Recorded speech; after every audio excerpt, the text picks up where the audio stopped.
Emily had always enjoyed quiet evenings. With two children at school and her husband, Mark, away on a business trip, the house often felt both too quiet and too big. That night, she curled up on the beige sofa in the living room, a light blue sweater wrapped around her shoulders and a book in her lap, though her eyes hadn't followed the words on the page for several minutes. The house hummed with silence, except for the faint ticking of the clock above the mantel. She leaned over, wrapped her hands around the warm ceramic mug of tea, and sighed. She often thought about how quickly life had shifted from youthful adventures with Mark to long days of responsibilities and managing a household. Their marriage was steady, but steady didn't always mean exciting. She hadn't spoken to him much that week beyond short check-in calls between his work meetings. Emily loved her husband. She reminded herself of that often, but somewhere deep inside, she felt the absence of closeness. Tonight was one of those evenings where she couldn't ignore the void. Just as she placed the mug back on the table, a sound startled her. A sharp knock echoed through the stillness. She froze. No one was supposed to come by.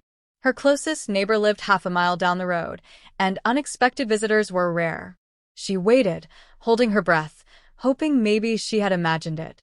But then came the knock again, steady and sure. Emily stood slowly, her heart beating faster than she expected. She walked toward the door, her bare feet pressing lightly against the cool wooden floor.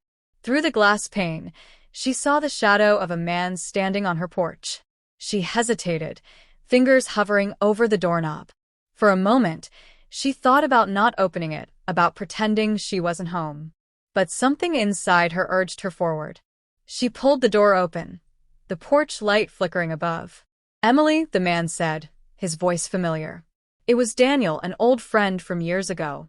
They had gone to the same college, shared classes, and even kept in touch sporadically after graduation, though life had eventually pulled them in different directions. She hadn't seen him in nearly a decade. "Daniel," she whispered, almost in disbelief.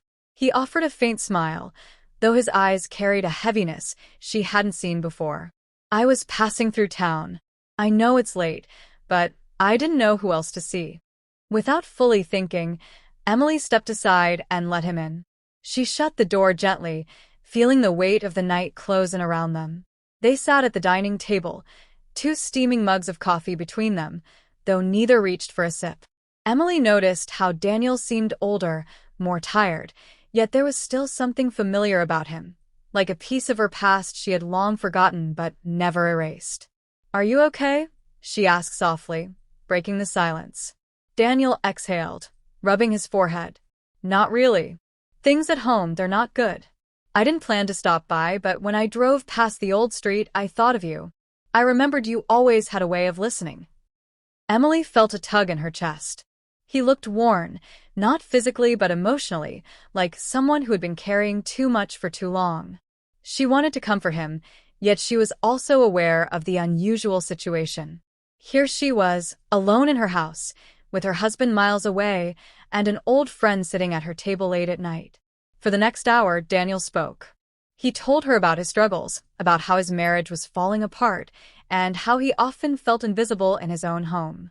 Emily listened intently, nodding, occasionally offering small words of encouragement. She could hear the pain in his voice, the desperation of someone trying not to fall apart. But as she listened, Emily felt something stirring inside her. She knew loneliness well, different from Daniel's, but familiar enough to understand. Her husband wasn't unkind, but distance had crept into their marriage like a quiet thief, stealing moments they once cherished. The memory of who they used to be often felt like a story she had read, not one she had lived. Emily walked to the living room, picked up a framed photo of her family, and held it tightly. She remembered the smiles they had once shared, the excitement of building a life together. Tears filled her eyes. She turned back toward Daniel, who watched her silently, his own expression heavy with empathy. "You've always deserved happiness, Emily," he said softly.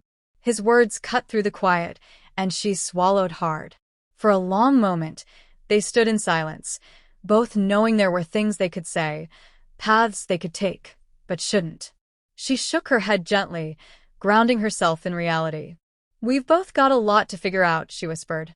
Daniel nodded, understanding more than words could express. He stood, pushing his chair back quietly. She walked him to the door, the night air cool against their faces. "Thank you for letting me in," he said before stepping off the porch. Emily closed the door slowly, her heart still racing. She leaned her back against the wood, clutching the photo to her chest. She hadn't realized how much she needed someone to remind her of her worth, of the parts of herself she had buried beneath routine and responsibility. That night, she sat back on the sofa, tears streaming down her face, but her heart felt lighter. Daniel's visit hadn't brought answers, but it had stirred something inside her, a reminder that she needed to fight for her marriage, not let it slip further away. She pulled out her phone, typed a message to Mark, and told him she missed him deeply. The reply came minutes later. "I miss you too. More than you know." And for the first time in a long time, Emily felt hope.